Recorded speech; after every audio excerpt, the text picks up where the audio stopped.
Bienvenidos a esta enseñanza. Usted se alegrará en los siguientes minutos porque la exposición de la palabra de Dios alumbra. La explicación de ella da entendimiento a los sencillos.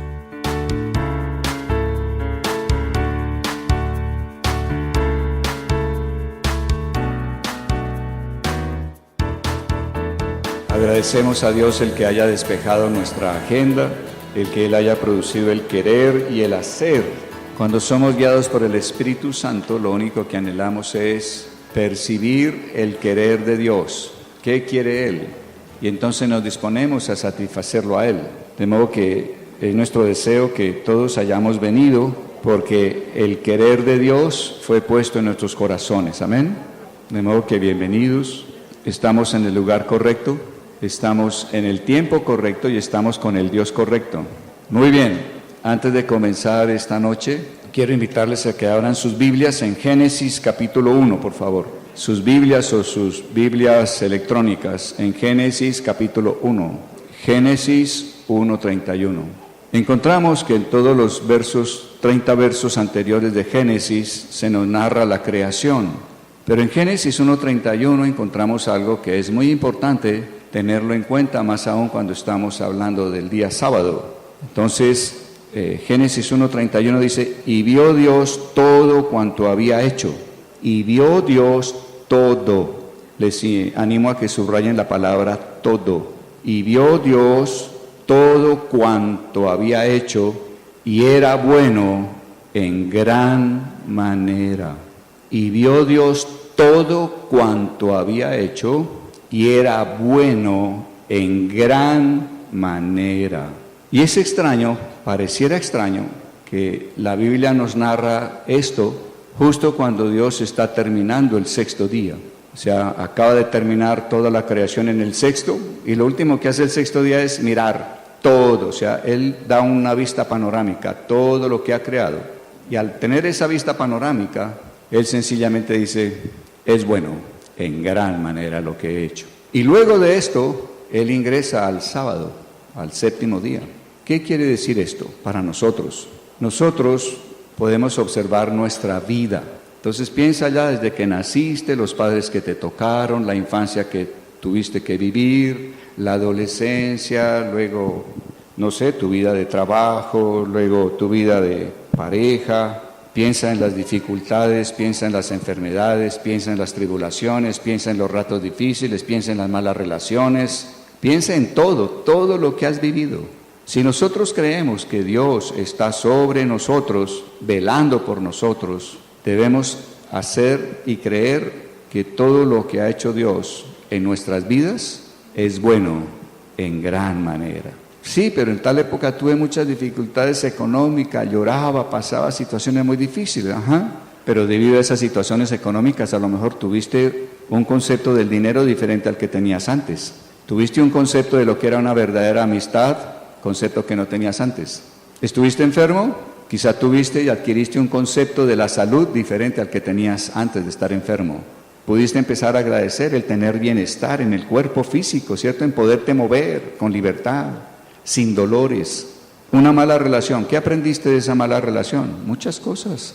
¿Cómo es que debo pensar? No debo pensar de tal manera, no debo hablar de tal manera sino de tal otra, ¿cierto? Aprendí a entender, aprendí a tener misericordia, aprendí a orar por las personas.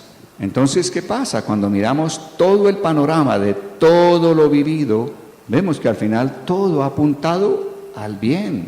Es como si Dios, todo lo que había creado, fuera la materia prima que calificaba, que tenía las características para que Él obtuviera su propósito. Todo lo que Él había hecho era como un camino, una manera de hacer las cosas que era la mejor para obtener el propósito. Entonces Dios se sienta y Él ve allá de pronto, no sé, un animal devorando a otro. Eso, si Él mirara solo eso, en todo lo que era la creación, se detuviera a mirar solo eso y diría, wow, esto es cruel, esto es difícil, pero no, Él estaba mirando todo. Él veía que eso hacía que hubiera balance entre la cantidad de animales que poblaban de cada especie. Él veía que al haber balance había tal otra cosa, había tal otra. Al final Él decía, hay un equilibrio, hay una armonía, todo está bueno. Y bueno en gran manera, o sea, muy bueno. Y entonces Él pudo tener un séptimo día diciendo, todo lo que hice es bueno en gran manera. Todo cumplirá su objetivo, todo cumplirá su propósito. Todo lo que he creado es muy bueno. Entonces, ¿qué opina que usted los sábados, teniendo un tiempo con Dios, puede decirle: Señor, todo lo que has hecho en mi vida es bueno? En gran manera, Señor. Todo, Señor, esa época difícil en tal tiempo, Señor, fue bueno en gran manera, Señor. Oh Dios, y aquella otra tribulación fue buena en gran manera, y luego la bendición que hubo fue buena en gran manera, y luego la manera de pensar diferente, buena en gran manera. Padre, hoy descanso, hoy reposo, porque sé que la forma en que has traído mi vida es buena en gran manera, y la forma en que la has traído cumplirá tu propósito en mi vida. Gracias, gracias, gracias, Señor. Estarás celebrando con Dios que todo lo que Él ha hecho es bueno en gran manera. Y Dios nos invita: vengan cada fin de semana, vengan cada sábado y celebren conmigo que todo lo que yo he creado es bueno en gran manera. El sacrificio de mi hijo, qué doloroso para mí, diría el Señor, qué doloroso, pero fue bueno en gran manera. El derramamiento de su sangre, qué duro, pero fue bueno en gran manera. Su muerte en la cruz, wow, pero fue bueno en gran manera. ¿Qué hacemos los seres humanos? No miramos el todo. A veces nos enfocamos solo en parciales, en los parciales malucos, difíciles, dolorosos. Y entonces, por estar enfocados solo en eso, nos perdemos de acompañar a Dios cada 8 días, celebrando con Él que todo es bueno en gran manera. Qué bueno decirle: Señor, lo que vive allá con tal hijo que pareció difícil, es bueno en gran manera, Señor. Qué bueno que la época de enfermedad fue tenaz, qué duro, pero fue bueno en gran manera, Señor amado. No lo entiendo todo, no lo sé todo, pero fue bueno en gran manera. Y me uno a ti cada 8 días a celebrar que lo que tú has hecho, la forma en que lo has hecho, cómo has traído las cosas, cómo has traído mi vida, cómo has traído esta familia, cómo has traído esta ciudad, esta nación, las naciones de la tierra, la forma en que lo has hecho es bueno en gran manera. Y vengo a regocijarme contigo, vengo a celebrar contigo. Y Dios dirá: este sí sabe de qué se trata mi invitación. Entonces pongámonos de pie y vamos a celebrar en gran manera, en gran manera, en gran manera. Gracias, Padre. Vamos a proclamar en esta tarde. ¿Estás de acuerdo conmigo? Levanta tu mano derecha y dile al Señor: Padre de gloria, en esta tarde me he congregado, terminando el día sábado, para declarar, para celebrar juntamente contigo. Eres tú quien me invitas cada sábado a celebrar. Hoy celebro contigo que todo lo que has hecho, todo lo que has creado es bueno en gran manera. Hoy vengo a decirte que todo lo que has hecho, lo que has permitido en mi vida es bueno en gran manera. Hoy vengo a decirte que todo lo que has permitido, todo lo que has hecho en mi familia, con mi cónyuge, con mis hijos, es bueno en gran manera. Hoy vengo a decirte que todo lo que has hecho y permitido con esta ciudad, mirándolo en su totalidad, es bueno en gran manera. Padre, lo que estás haciendo, lo que estás permitiendo sobre el planeta, oh Dios de gloria, es bueno en gran manera, Señor.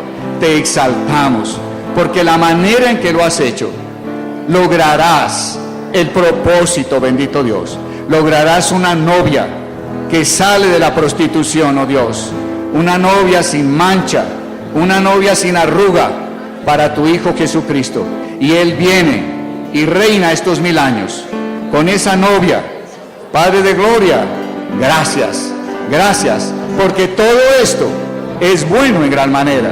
Gracias por este local, lo que has hecho con la congregación a través de 28 años. Dios bueno, es grande, y lo que has hecho es bueno en gran manera. Bendito seas, te exalto, te bendigo, te alabo en esta noche con gratitud, todo lo que has hecho conmigo es bueno en gran manera. Bendito seas por los siglos de los siglos. Amén y amén, oh Dios. Aleluya, gracias Señor. en gran manera me gozaré en Jehová. Mi alma se alegrará en mi Dios, pues Él me vistió con vestidura de salvación, con manto de justicia, como novia me atado. En gran manera me gozaré en Jehová. Mi alma se alegrará en mi Dios, pues Él me vistió con vestidura de salvación, con manto de justicia, como novia me atado. En gran manera me gozaré en Jehová.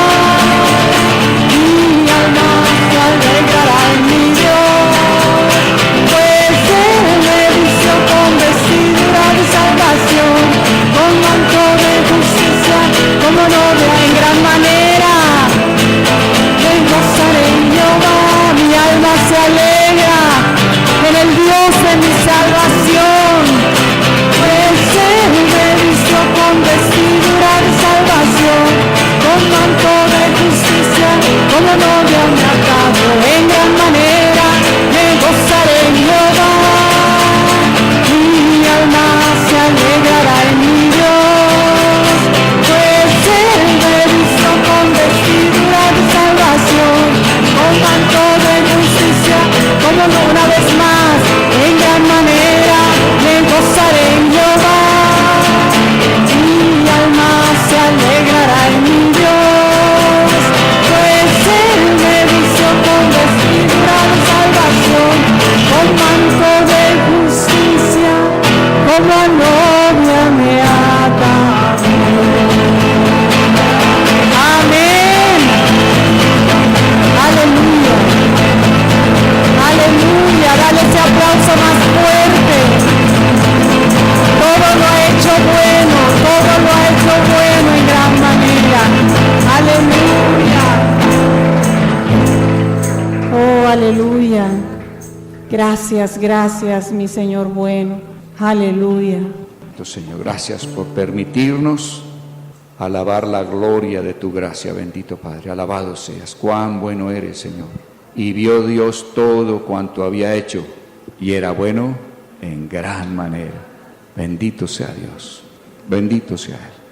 Todo lo que Dios ha hecho es bueno en gran manera, bendito sea Él. Y Él te invita cada 8 días a celebrar con Él. Como todo está hecho muy bien, todo cumplirá su propósito. Dios llegará a donde Él siempre ha querido llegar. ¿Lo puedes creer? Sí. Y Él celebra eso y nos invita a celebrarlo. Ven y celebras conmigo cada 8 días. Vamos a donde nos hemos propuesto. Cada cosa que Dios ha determinado se hará, se cumplirá. Por eso nosotros con alegría proclamamos ese verso que dice: Dios cumplirá su propósito en mí. Pero asumimos que el propósito se cumple cuando todo es 1 triple A, ¿no? ¿Sí? Cuando hay cosas que son difíciles decimos, ¿quién sabe dónde está Dios? Dios sí sabe dónde está. Los que no sabemos dónde estamos somos nosotros. Porque deberíamos estar diciendo: Señor, no entiendo, pero todo lo que has hecho es bueno en gran manera. Todo lo que está sucediendo en mi vida es bueno en gran manera. Amén. Y podemos entonces estar en una acción de gracias, de alabanza continuamente. Y descansamos y reposamos en Él. Su método es el mejor. Si hubiera otro mejor, Dios lo hubiera escogido. De modo que la forma en que me está llevando es el mejor. ¿Ok? Es la buena manera en gran manera. Entonces vamos aprendiendo a alabar a Dios y vamos aprendiendo a exaltarle. Damos gracias a Dios por ello. A veces perdemos el panorama total y solo vemos los parciales negativos. Ese no es Dios. Dios siempre ve el total, está mirando el gran total. Y debemos nosotros, como hijos de Él, aprender a ver también el gran total, el gran recorrido que ha hecho con cada uno de nosotros y decir: todo ha sido bueno, en gran manera. En gran manera significa y muy bien, y muy bien. Bueno, estamos trabajando entonces en el estudio de la palabra en cuanto a tener los elementos básicos de la salvación que Dios nos da en Jesús, tenerlos de una manera muy clara, nítida, profunda, y que podamos manejar esos elementos como el ABC de nuestra vida y podamos, por lo tanto, estar preparados para compartirlos a otras personas. Estaba compartiendo a alguien en esta semana y esta persona hacía ver como me interesa eso porque me conviene, o sea, como que me interesa meterme con Dios porque me conviene. Entonces llegó un momento en que yo pude detectar eso y le dije, ¿sabes? Si tú estás buscando a Dios por conveniencia, nunca lo encontrarás, porque la conveniencia no es lo que te hace llegar a Dios, lo que te hace llegar a Dios es el arrepentimiento. Y muchos de nosotros aceptamos que las personas intenten llegar a Dios por conveniencia y no les hablamos de arrepentimiento. Necesitas un cambio de mentalidad para que puedas llegar a Dios. Y ese cambio de mentalidad consiste en que tú no te creas más o menos bueno o que pienses que eres pero no tan malo. El cambio de mentalidad es aceptar que tu raíz es mala. Es la raíz de Adán, la naturaleza adámica, una herencia. Y hacerle ver que no es culpa de la persona el que tenga esa raíz. Es una herencia que recibimos de Adán. Y que Dios tiene la salvación para nosotros, para librarnos de esa raíz mala que obtuvimos de Adán. Es una raíz que se llama pecado, es una naturaleza, una esencia, una sustancia, la cual hace que no apuntemos con nuestra vida a agradar a Dios. Eso es pecado. El pecado consiste en que nuestras vidas no apunten a agradar a Dios, a complacer a Dios. Si nuestras vidas no apuntan a eso, entonces estamos errando el blanco, el objetivo, el propósito de nuestra vida. Y el hecho de que estemos errando el blanco, el enfoque de nuestra vida, ese errar el blanco es lo que se llama pecado. De manera que Dios nos ha dado vida con el propósito de que con esa vida le agrademos a Él, vivamos para agradarle a Él. Ese es el enfoque, el propósito, el blanco. ¿Qué heredamos de Adán? Heredamos esa vida que no apunta al blanco. Adán en cualquier momento dijo, no, yo no voy a vivir para agradar a Dios, para complacerlo, no. Yo voy a buscar conocimiento en el árbol del conocimiento del bien y del mal y seré como Dios. No voy a vivir para agradar a Dios, voy a vivir siendo yo mi propio Dios. Puedo hacerlo, esa fue la idea que le vendió el diablo y el hombre se asoció con el diablo al tomar esa idea. Y en ese momento entonces Adán fue constituido como pecador. Ser constituido significa ser imposibilitado en forma continua. O sea, que en el momento en que Adán decidió no apuntar con su vida para agradar a Dios, en ese instante fue constituido pecador, o sea, fue imposibilitado en forma continua para agradar a Dios. Podríamos decir que quedó confinado a errar el blanco continuamente. Y eso fue lo que heredamos de Adán. Tú no transgrediste a la manera de la transgresión de Adán, no lo hiciste. Sin embargo, te tocó esa herencia. Me tocó a todo ser humano, todo mortal. Nace con esa herencia, constituidos pecadores. Dios entonces viene a decirnos eso, eres pecador, tienes una raíz mala. Y el hombre redarguye, no, yo no soy tan malo como dicen que soy, no soy tan malo como tú dices que soy. Y entonces necesitamos el poder del Espíritu Santo para que nos convenza de que sí tenemos una raíz mala y que realmente somos con raíz mala, que estamos imposibilitados para agradar a Dios totalmente. El Espíritu Santo nos convence y cuando nos convence entonces podemos decir con nuestra boca y con nuestro corazón, soy pecador, soy pecador. Hay que llegar a eso, a ese fluir de reconocer la realidad interior, soy pecador, o sea, estoy imposibilitado en forma continua para agradar a Dios. Estoy imposibilitado, aunque yo deseo, aunque yo quiera, aunque me lo proponga, aunque me esfuerce, aunque use dominio propio, control, todas esas cosas, estoy imposibilitado. Soy pecador. Y en ese instante nos hemos puesto de acuerdo con Dios. Y entonces Dios ahora sí puede seguir hablando con nosotros porque nos pusimos de acuerdo. Y entonces una vez que decimos, soy pecador, definitivamente, estoy convencido. Y entiendo que tú has venido, Dios, a decirme estas cosas no porque me aborreces, vas a quitarme la cabeza, vas a desecharme, estás condenándome. Dios diría, no, yo no vine a eso. Yo vine a que entiendas tu necesidad. Y si tú entiendes la necesidad que tienes, vas a entender la salvación que yo he provisto para ti. Porque la gracia de Dios solo fluye en el campo de la necesidad. Cuando una persona en cualquier área dice, yo no necesito, en esa área no tendrá la gracia de Dios. La gracia solo fluye a donde hay necesidad. Cuando el ser humano dice, soy pecador y necesito salvación, entonces la gracia de Dios va a fluir hacia esa persona. Por eso es tan peligroso cuando en nuestra vida espiritual decimos, no, yo no necesito. No. Debemos hacer el ejercicio mental y de corazón, siempre estaré necesitando. Cada día necesito más de Dios, porque si me considero necesitado, la gracia fluirá continuamente. El día que diga, no tengo necesidad, la gracia para y estaré en problemas serios.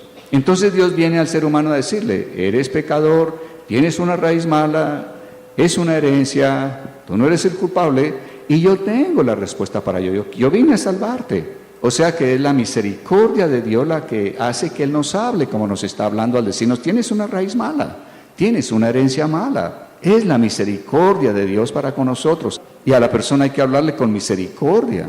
Dios dice que con verdad y con misericordia se corrige el pecado. A veces nosotros decimos la verdad, pero sin misericordia. Ahora, yo creo que la misericordia hace que hasta el tono de voz sea un tono especial, ¿o no?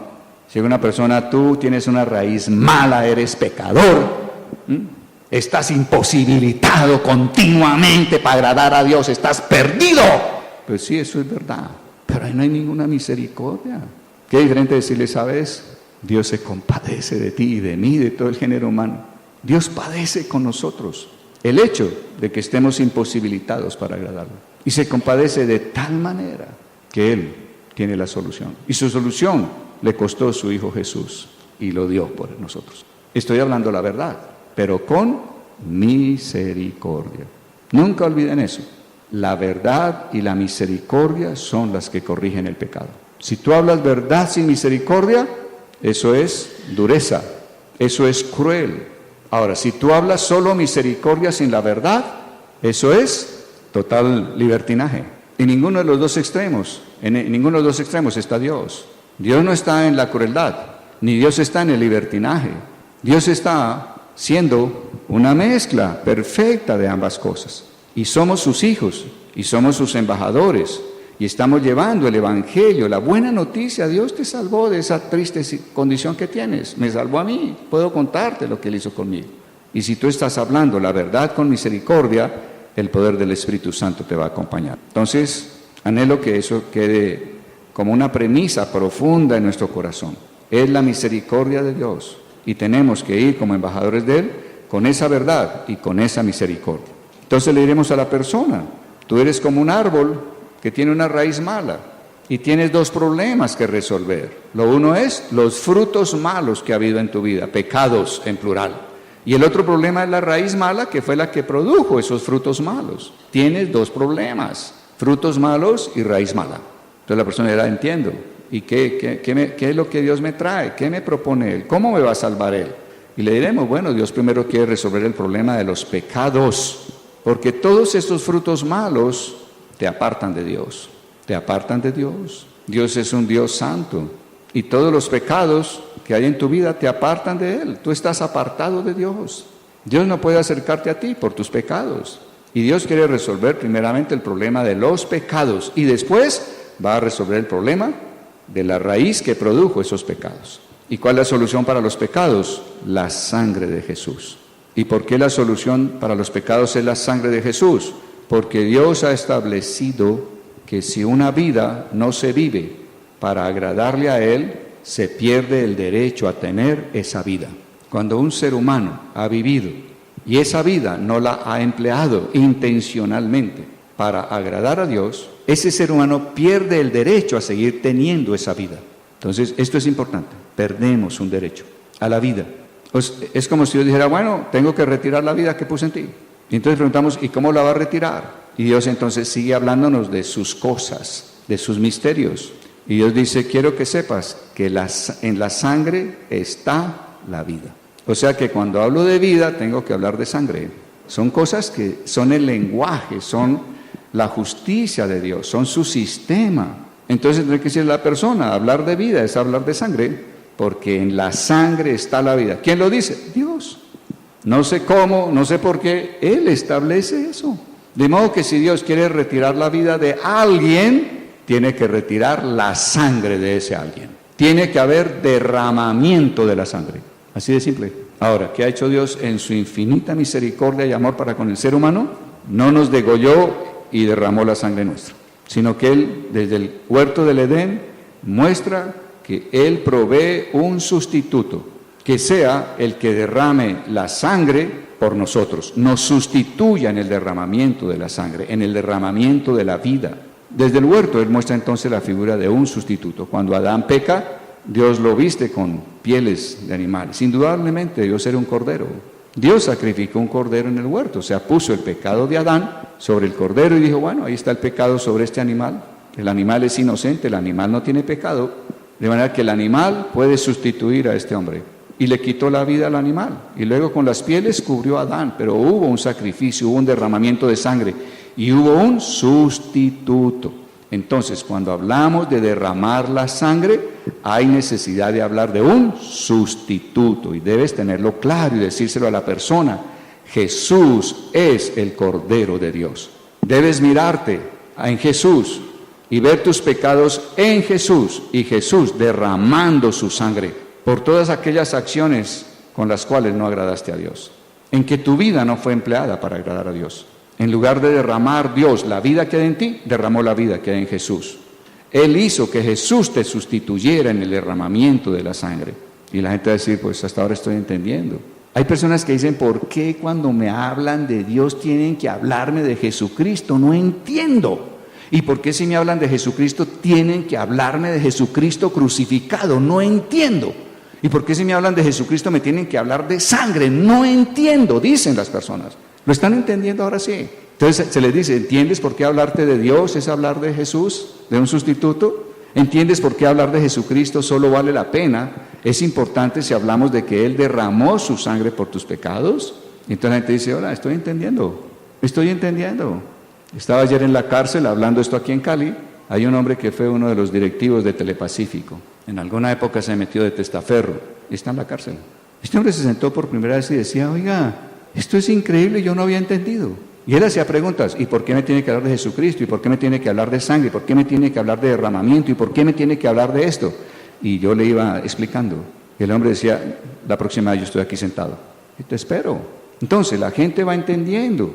Por eso Pablo decía, yo vine a hablarles y a hablarles de Cristo y crucificado. Si ahí me predican de Cristo, el Hijo de Dios, el que tiene todo el poder, tiene la vida divina, echó demonios fuera, levantó muertos, etcétera, pero no me enseñan de Cristo y Él derramando su sangre y en la cruz, ninguna salvación me predicaron.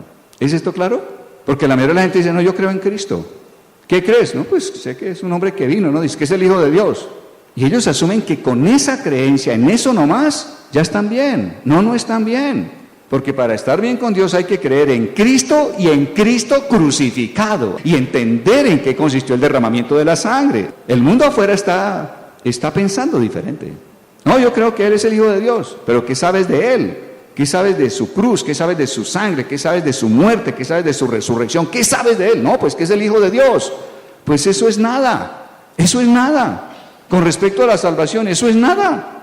Pablo podía enseñar no sé cuántos miles de horas de lo que uno quisiera. Y él decía, yo he decidido hablar solo de una cosa. ¿De qué hablaba él? De Cristo y Cristo crucificado. Él no hablaba de más porque solo ahí está la salvación. Tiene que ser muy claro para nosotros. Entonces, Él derrama su sangre. Dios exige que la sangre le sea presentada a Dios. Dios dice, quiero ver la sangre. Dios dice, veré la sangre y pasaré. Dios es quien pide, quiero ver la sangre. Yo debo ver la sangre. Esa vida que fue derramada porque no vivió para agradarme, yo quiero verla. Quiero comprobar que fue derramada. Y entonces Jesús, como sumo sacerdote, Él se presenta ante Dios con su sangre. Y esa sangre lo primero que hace es expía el pecado. ¿Qué es expiar? Palabras claves en el mundo de la salvación. Expiar significa solucionar una separación. Expiar significa solucionar una separación.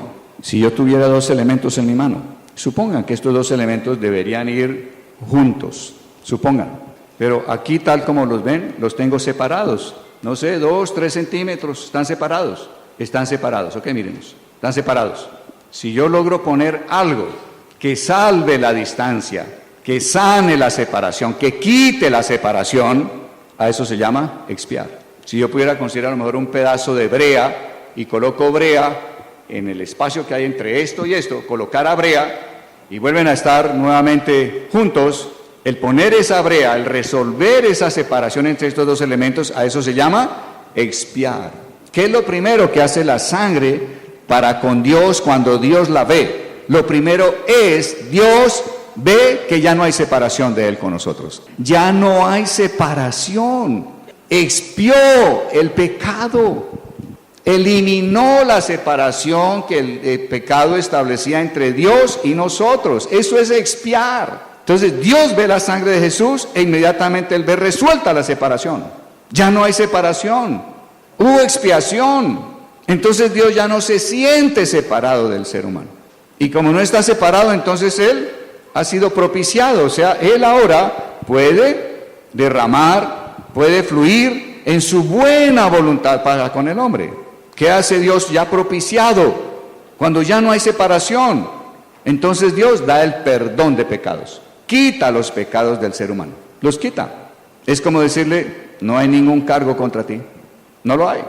Los que había, mi Hijo Jesús fue a la cruz con esos cargos y se derramó la vida de Él por esos cargos con los cuales no me agradaste. No viviste para agradarme. Yo le decía a estos hombres que estaban en la cárcel, nosotros vivimos en cárceles, pero a veces por lo que podemos caminar, ir y venir, sentimos que no estamos en cárceles, pero no es cierto, muchos hemos vivido en cárceles aquí adentro. Esos hombres allá viven en cárceles de adentro y también la externa, la real.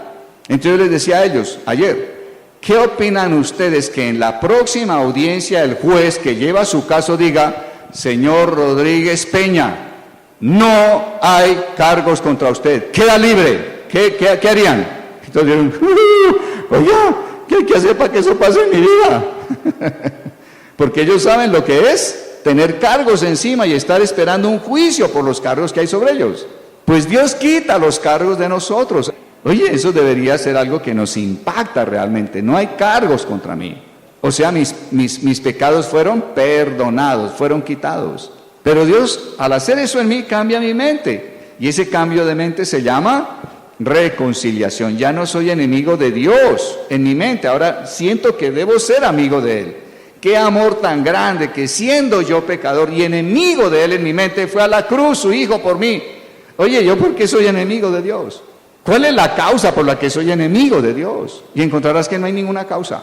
Pero eras enemigo. Te hablaban de Dios en esa época y sentías fastidio. ¿Ah? ¿Vivieron eso? Uy, qué pereza. Hay una persona que solo habla de Dios.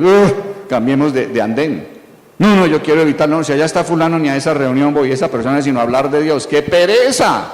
Oye, tú eras enemigo de Dios. Yo era enemigo de Dios. La primera vez que oí hablar de Dios fue un compañero en la universidad. Este tipo conoció al Señor y hacía como 9º semestre de ingeniería mecánica. Era el único que había podido ir a la universidad de una familia como de 13 muchachos, santanderiano, en una pobreza total. Era la esperanza de la familia. Y cuando este hombre en la universidad empezó a hablarme de Dios, yo dije, no, con este hombre no me le vuelvo a sentar en la biblioteca, así no haya un lugar.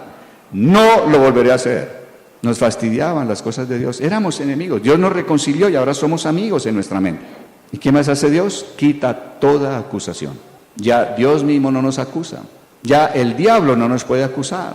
Porque si el diablo viene a acusarme, hable con mi defensor. Eso hace uno cuando está en un juicio. Yo le di todo mi poder al defensor. Vaya, hable con mi defensor. ¿Quién es su defensor? Cristo, el Hijo de Dios. Vaya, hable con él, señor diablo. Hable con él, porque él es mi defensor.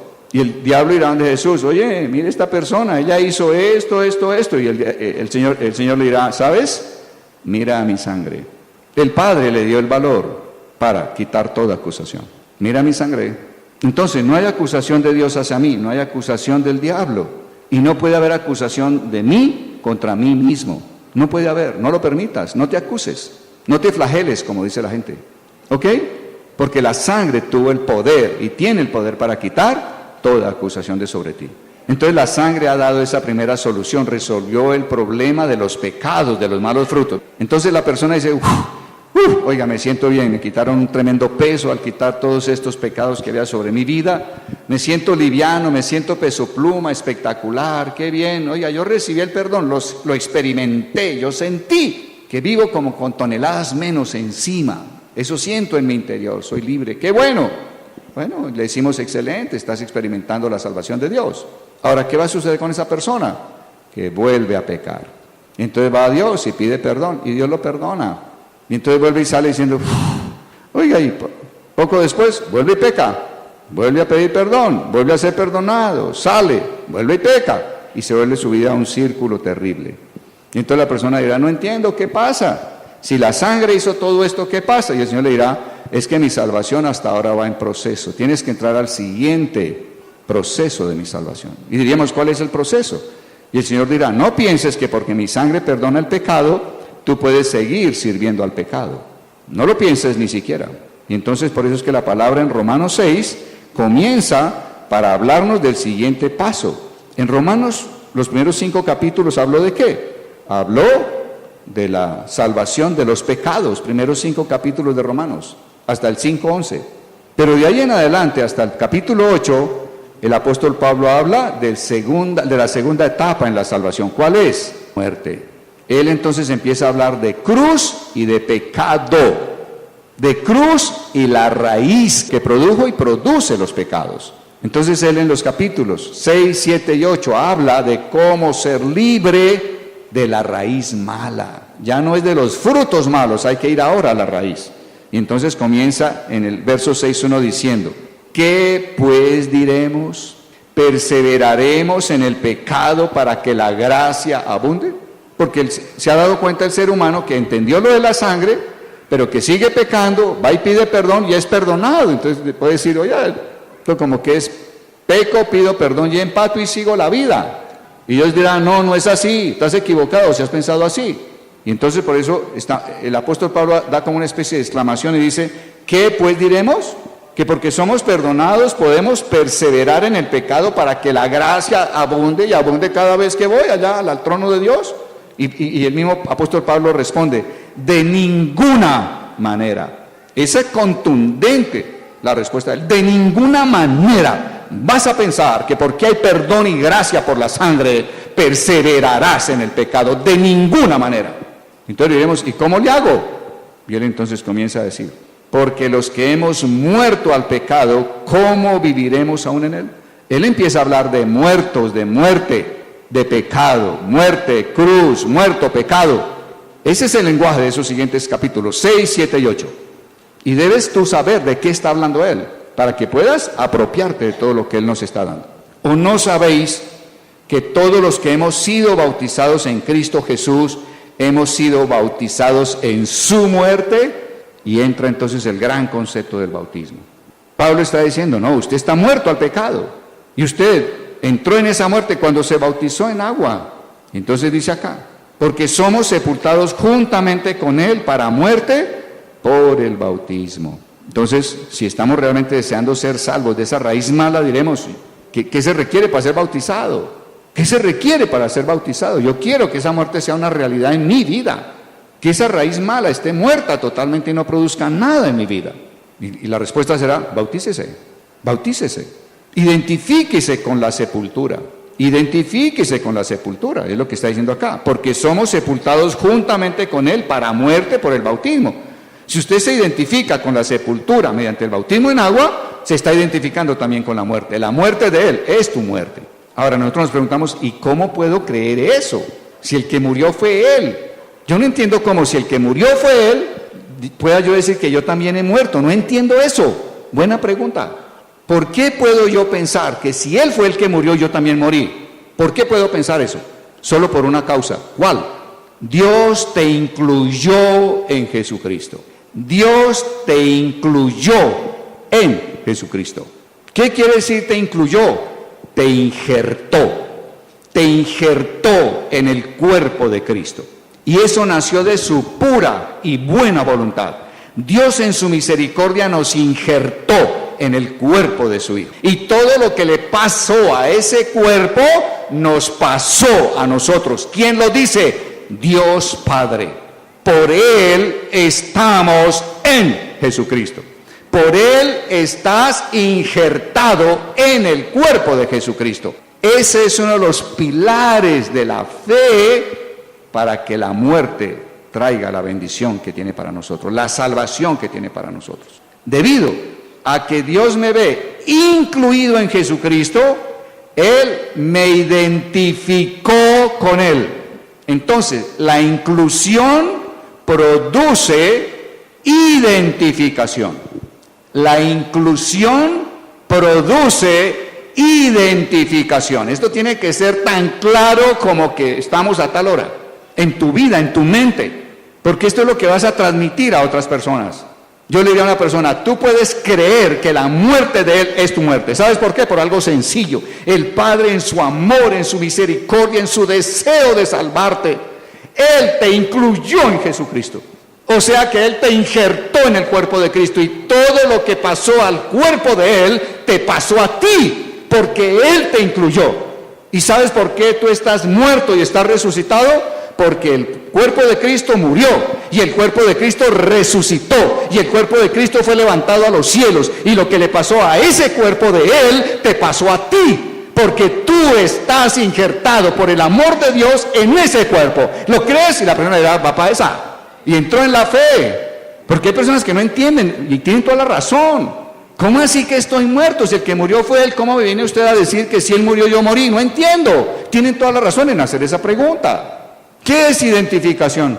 Identificación es hacer dos cosas diferentes, hacerlas iguales. Yo no dice, ahí sí que no entiendo, Valderrama. ¿Cómo así? Dos cosas diferentes, hágalas iguales.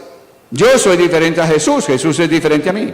Y Dios nos hizo a Él y a mí iguales, idénticos. ¿En qué? Dios nos ve idénticos en que la muerte de Él es mi muerte.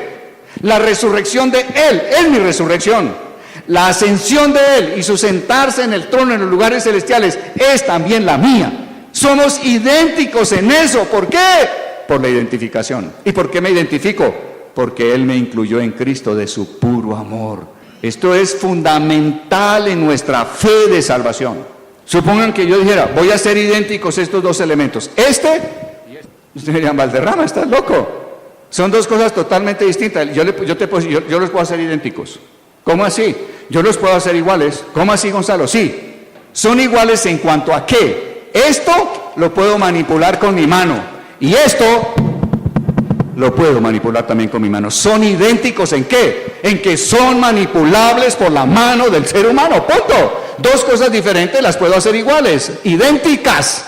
Somos idénticos a la muerte de Él, somos idénticos a la resurrección de Él, somos idénticos a la ascensión de Él. Eso es creer en la salvación.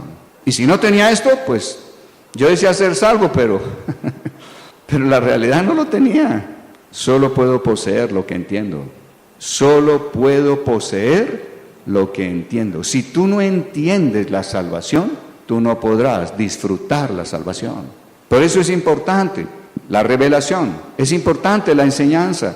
Dios dice que la enseñanza es luz, puedo ver, y al ver puedo tomar, pero si no veo no puedo echarle mano a nada.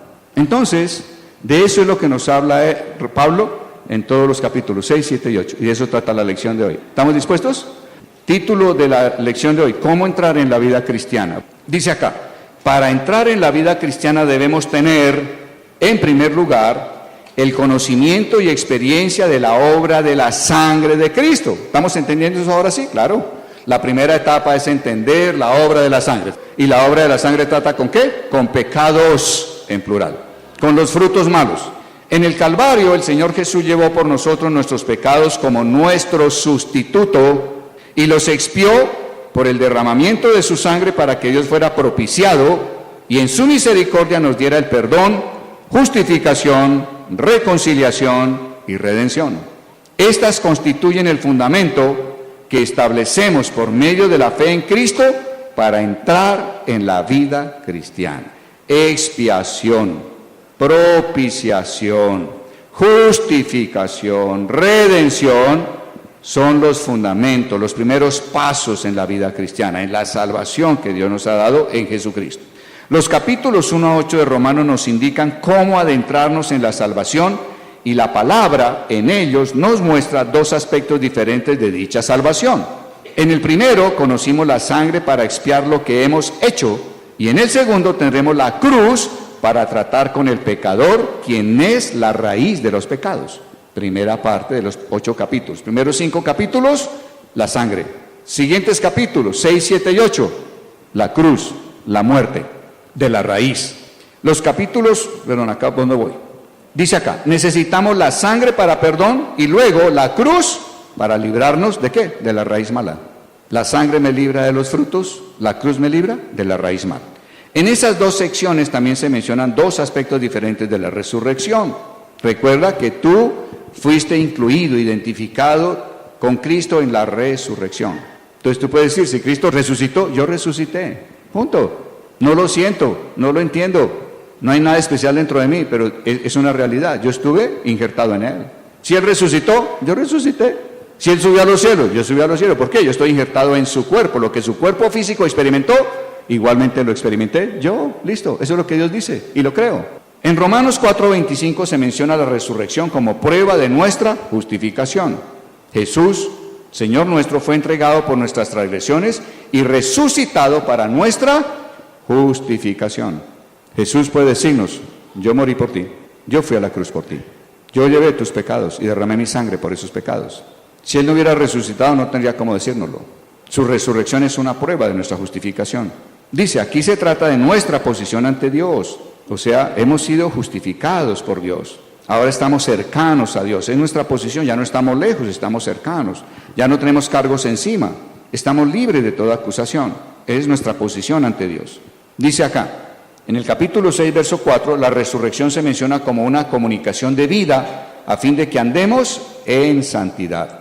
A fin que, como Cristo resucitó de los muertos, así también nosotros andemos en vida nueva. Aquí se trata de nuestra conducta, o sea, observen esto, la resurrección tiene dos caras. De una parte, es prueba de que fuimos justificados, pero de otra parte, la resurrección es ese poder nuevo para que podamos cambiar la conducta, o sea, la resurrección es la raíz nueva, la vida de resurrección es la raíz nueva, que hace que yo dé frutos diferentes, o sea, comportamientos diferentes, conducta diferente. Entonces, la resurrección tiene esas dos caras. De una parte, es una prueba de que ciertamente no hay ningún cargo sobre mí, y de otra parte, me da el poder, me da una vida nueva, una raíz nueva, para que haya frutos nuevos, diferentes, de santidad, una conducta cambiada. La paz también es tratada en ambas secciones, o sea, así como la resurrección es tratada, la paz también tiene en estas dos secciones su parte. Romanos 5.1 se refiere a paz con Dios. ¿Qué es lo que dice Romanos 5.1? Justificados pues por la fe, tenemos paz para con Dios por medio de nuestro Señor Jesucristo. Y eso es cierto, cuando usted recibe todo el poder de la sangre, usted siente paz. Quienes han experimentado eso es una realidad, tal como lo dice. Ahora que tengo el perdón de pecados, no tengo preocupación por las ofensas hechas a Él, o sea, no tengo culpa, tengo paz. Además, mi mente ha cambiado hacia Dios por la muerte de su Hijo a mi favor, Romanos 5:10. Ya no soy enemigo de Él, me he reconciliado con Dios. Hasta ahí todo va bien. Primera porción o cara de lo que es la paz. Luego encuentro que aunque tengo paz para con Dios, no la tengo para conmigo mismo, porque hay guerra mortal en mi corazón entre la carne y el espíritu. O sea, el viejo Adán se resiste a morir y el nuevo quiere hacer lo que es correcto. Entonces, ahí hay una guerra en mi corazón. Y eso es lo que él nos va a mostrar aquí cómo resolver. Dice, este conflicto está bien descrito en Romanos 7 y la palabra nos lleva al capítulo 8, donde se destaca la paz interior producida por un andar en el espíritu. O sea, nos hemos apropiado de todo lo que la muerte nos dio, la muerte a la naturaleza adámica, la raíz vieja, y entonces ahora puedo andar para agradar a Dios en la nueva raíz. Ahora entonces ya tengo paz para conmigo, ya no estoy peca, perdón, recibo perdón, vuelvo y peco, vuelvo y pido perdón, soy perdonado y sigo en ese círculo vicioso. Se acabó el círculo, no. Ahora estoy andando en el Espíritu, o sea, ya puedo captar los deseos de Dios y hacerlos para vivir agradándole a Él.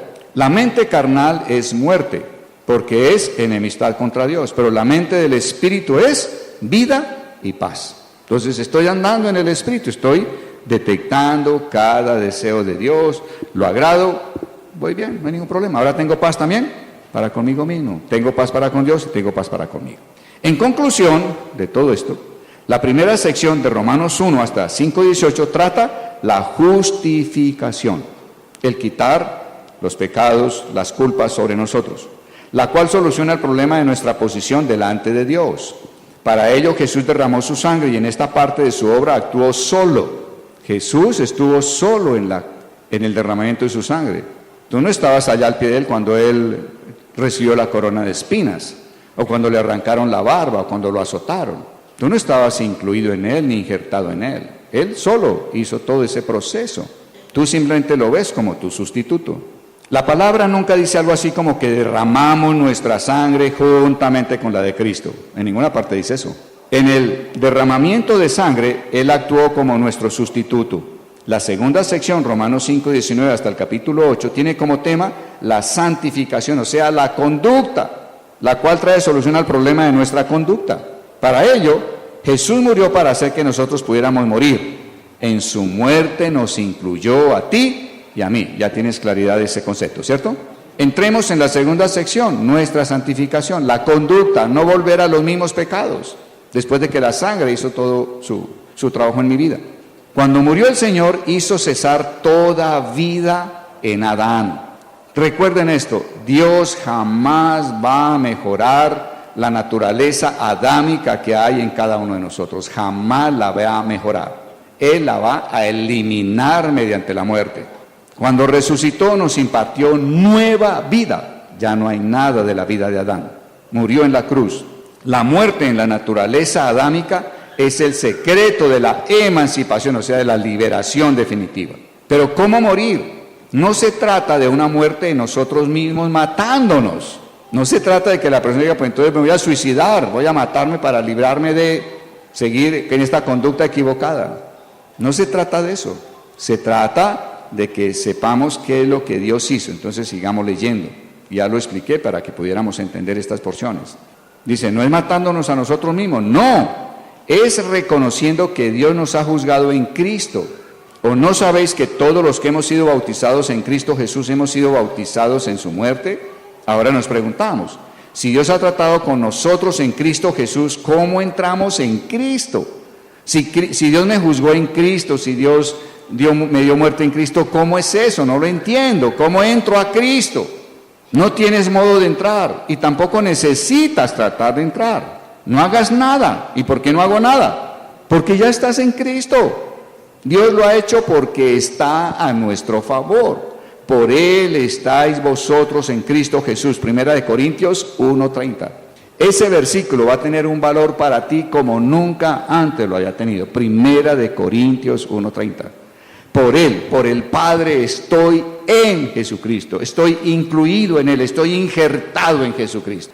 Por el Padre es que estoy injertado, y al estar injertado en su cuerpo, su muerte es mi muerte, su resurrección es mi resurrección, su ascensión es mi ascensión. ¿Vamos bien? Dios ideó incluirnos, injertarnos en Cristo, y también lo llevó a cabo. Él no solo pensó, ya, qué bueno incluirlos. Él no solo lo pensó, lo hizo. Él te incluyó. Créele a Dios. Y si le crees, el Espíritu Santo traerá a realidad lo que estás creyendo, a lo que te estás aferrando. Entonces dice acá, ya hemos entrado. ¿Entrado qué? En Él, en Cristo. Injertados, incluidos en Él. Es un hecho divino y es cosa terminada. Es decir, no le dé más vueltas. Acéptelo. El Señor Jesús me incluyó en su muerte por mi inclusión, injerto en Cristo de parte de Dios. Ser injertado en Cristo me coloca en posición para identificarme con Cristo. Recuerden, la inclusión produce identificación. No es que yo me identifico para luego ser incluido. Esto es muy importante. Dios no me mete en Cristo porque yo digo, sí, creo en Jesús. No. Primero fui incluido, y porque fui incluido, ahora creo en la identificación. Entonces tengo que arrancar por creerle lo que Dios dice. ¿Qué dice Dios? Yo te injerté, yo te puse en Cristo, tú estás en Él por causa mía. Y decirle al Padre, Padre, gracias, solo puedo decirte gracias, acepto que esté incluido. Tú me pusiste en Él, tú me injertaste, gracias Padre, qué bendición tan grande. Lo que cuenta primero es mi inclusión en Cristo de parte de Dios. Lo que cuenta primero es mi inclusión, o sea, el proceso no se inicia de nuestra parte, se inició en el Padre por su gran amor para con nosotros. No tuvimos que hacer nada para ser incluidos. Eso nació, fue iniciativa de Dios por el amor que nos tiene. Y entonces al estar incluidos fuimos identificados y recibimos todo ese beneficio tan maravilloso. Estar en Cristo es equivalente a haber sido identificados, o sea, hechos iguales con Él en su muerte y en su resurrección. Fuiste hecho igual en su muerte y en su resurrección. Fuiste hecha igual en su muerte y en su resurrección. Si Él murió, igualmente moriste. Si Él resucitó, igualmente ya resucitaste. Él resucitó ya, es del pasado. Usted resucitó en el pasado. No es que voy a resucitar, usted está resucitado. Tiene la vida nueva dentro de usted, la vida de resurrección. Jamás hubiéramos sido hechos iguales a Cristo en su muerte y resurrección si el Padre no nos hubiera injertado primeramente en Cristo. Creo que eso es claro, ¿cierto? Y es algo que vas a estar orando, vas a estar proclamándolo, vas a estar aferrándote a ese hecho. Dios nos ha puesto en Cristo, y lo que efectuó con Cristo lo efectuó con la raza adámica entera. Dios no quiere de Adán nada sobre esta tierra. Adán fue el primer hombre y es eliminado en la cruz. Jesús se llama el segundo hombre, o sea, nosotros somos una generación nueva de un segundo hombre, porque lo que tuvimos del primer hombre queda en la muerte de Jesús. Amén. Cuando Cristo fue crucificado, nosotros también. Si su crucifixión sucedió en el pasado, entonces la nuestra no será en el futuro. Si Él fue crucificado en el pasado, tú fuiste crucificado allí, juntamente, al mismo tiempo, idéntico con Él. Es tuya, recíbela, aprópiate de esa muerte. Muerte de todo lo adámico. Nada adámico existe en mí, dígalo. Nada adámico existe en mí. En la muerte con Cristo quedó eliminado todo lo adámico. Y en la resurrección ahora tengo todo lo de Cristo, todo lo del nuevo hombre. Soy una nueva creación en el nuevo hombre. Fuimos crucificados cuando Él lo fue, pues Dios nos puso en Él. Que hemos muerto con Cristo es una verdad, un hecho eterno. No es solo una posición doctrinal. La cruz es el poder de Dios que nos traslada de Adán a Cristo. Cuando Él dice que fuimos trasladados del reino de las tinieblas al reino de la luz de su amado Hijo, ¿qué está diciendo? Ustedes fueron trasladados del reino adámico al reino de Jesucristo. Ustedes fueron trasladados del reino. Murieron al primer reino. Ustedes entran al segundo reino, no por documentos, no por requisitos, sino por nacimiento nuevo. Nacimos de un nuevo hombre, de un segundo hombre, que es Jesucristo. Existe el primer Adán. Muere en la cruz con Cristo. ¿Por qué? Cristo se llama el último Adán. O sea, en Cristo terminó todo lo que era Adán. Y en Cristo, como segundo hombre, comienza toda una nueva creación que puede vivir para agradar a Dios, para cumplir el propósito de creación. Entonces, esto creo que es fundamental. Léanlo, revísenlo, oren sobre esto, proclámenlo, aprópiense de eso. Quiero finalmente reiterarle, la fe no es tener convicción de cosas que no se ven como si fueran cosas que no existen. Pues si no lo veo, no existe. Entonces, pues, ¿tienes fe? Sí, yo tengo fe. ¿Y por qué dices que tienes fe? Pues porque yo vivo convencido de lo que no veo. Entonces se paró ayer un hombre en la casa y me dijo, oiga, Gonzalo, hasta ahora entiendo. ¿Cómo así? Entonces cuando yo digo, no, yo tengo fe que me va a ir bien, ¿eso no es fe? No, no es fe. No es que hasta ahora lo estoy entendiendo. Yo siempre decía, no, a mí me va a ir bien, tengo fe. Pero Gonzalo, cuando usted me dice que la fe es estar convencido de los hechos eternos de Dios, los cuales no los veo con mis ojos físicos, pero fueron hechos de Dios, entonces la fe de la que tú me hablas no es la fe de la que yo hablaba. Oiga, este hombre se le alumbró ayer en la cárcel. No, o sea que yo puedo decir que tengo fe cuando acepto un hecho de Dios, que aunque no lo vi con los ojos físicos, fue un hecho y me aferro a él. Yo puedo decir, tengo fe de que me irá bien porque, ¿cierto? Porque Dios dijo, porque Dios hizo, porque Dios en la cruz quitó todos mis pecados, quitó todos mis cargos, porque tengo la vida nueva, porque todo lo que hay en Jesucristo ahora está en mí, porque ¿Eso es fe? Sí, eso es fe. Dios pues estaba perdido, hermano, gracias. Y muchos de nosotros seguimos perdidos. ¿Tienes fe? Sí. ¿Y por qué? Pues porque yo creo que me va a ir bien. Es que ahora ando con Dios. ¿Ah, sí? ¿Eso es fe? ¿Eso es fe? Eso no es fe. Fe es tener la convicción de los hechos eternos de Dios. Los hechos de Dios, no los tuyos. Los hechos eternos de Dios, no los tuyos. Los hechos eternos de Dios. Tienes convicción de esos hechos y te aferras a esos hechos. Fue un hecho que Él murió, y si Él murió, yo morí, me aferro al hecho de su muerte. Él resucitó, yo resucité, me aferro al hecho de que Él resucitó. Eso es fe. No es que tengo fe que me va a ir bien. No, tú no vienes de leer la Biblia, vienes simplemente de programación neurolingüística. No se trata de hablar positivo. Eso no es lo que da salvación. Lo que da salvación es la convicción en los hechos eternos de Dios que no ves con tus ojos físicos, pero fueron hechos de Dios. Esto es fundamental, amados, porque podemos estar caminando en una falsa fe, en una presunción. Presumir que me va bien y que esto es tener fe, eso es presunción. Voy a decirlo de esta manera: la presunción es la fe de la carne, la presunción es la fe adámica, pero no es la fe de una persona resucitada. La fe de una persona nueva es: tengo convicción de los hechos eternos de Dios y me he aferrado a ellos. Y si tú te aferras a esos hechos, el Espíritu Santo los traerá a realidad en tu vida. Y entonces dirás: yo experimenté resurrección, yo experimenté muerte, yo experimenté salvación, yo experimenté. El Espíritu Santo, su gran trabajo es traer a realidad aquello de lo que tu fe se ha aferrado. Traer los hechos de Dios a tu vida. Y entonces diremos: mi experiencia de morir es la misma experiencia que tuvo Cristo. Mi experiencia de resucitar es la experiencia que tuvo Cristo. La experiencia de estar sentado con Cristo en lugares celestiales es mi experiencia. Entonces tú dirás: este libro no es solo la experiencia de Cristo, es la experiencia de Él y mía. Estoy inscrito en el libro de la vida. Este libro es mi vida. A eso nos llama Dios. Él dice que estamos inscritos en el libro de la vida. ¿Este libro es tu historia?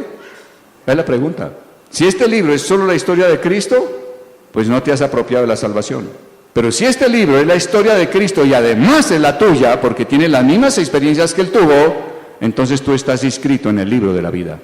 Vamos a orar por lo de esta noche. Padre, te queremos dar gracias hoy. Gracias por esos fundamentos claros en nuestro corazón y en nuestra mente. Que así como tú eres luz, haya luz en nosotros. Como hay claridad en ti, la haya en nosotros, oh Dios. Gracias por permitirnos entender la obra de tu Hijo Jesús. Gracias, Señor, porque lo que entendemos podemos apropiarlo. Lo que entendemos, a eso podemos aferrarnos con nuestra fe. Y entonces el Espíritu Santo podrá traerlo a realidad en nuestras vidas. Amado Dios, inscribe todos estos conceptos en nuestro corazón. Lábralos allí como con cincel, como con fuego, que jamás se nos olviden y que podamos sacar del corazón esos conceptos ante las personas que están necesitadas de salvación. Dios de gloria, ayúdanos a ser obreros que trazamos bien la palabra de Dios. Ayúdanos a ser obreros que trazamos bien la palabra en el aspecto de la salvación. Te lo pedimos en esta noche y te damos gracias. Gracias por el gozo, por la paz que trae entender lo que has hecho para nosotros, la grandeza, el gran amor, la misericordia tuyos, amado Dios. Padre, deseamos no solo el conocimiento, sino permítenos ver tu corazón en medio de toda esta obra de salvación, para que podamos impartir ese conocimiento, esas verdades, con el corazón tuyo, con misericordia, amado Dios, con amor para las gentes que vendrán a nosotros, porque desean tener una relación con Dios. Padre de gloria, gracias en esta noche. Nos vamos en esta noche declarando que todo lo que has hecho es bueno en gran manera, Señor. Permítenos ser gente agradecida en todo y por todo, porque tú, Señor, tú estás llevando nuestras vidas de la mejor manera. El método, así no nos agrade, es el mejor y es el que cumplirá tu propósito en nosotros. Gracias por ello, Señor. Todo lo que has hecho es bueno en gran manera. Es bueno, es muy bueno, Señor. Bendito seas por ser ese Dios, porque ese es nuestro Padre, ese es nuestro dueño, ese es nuestro guía.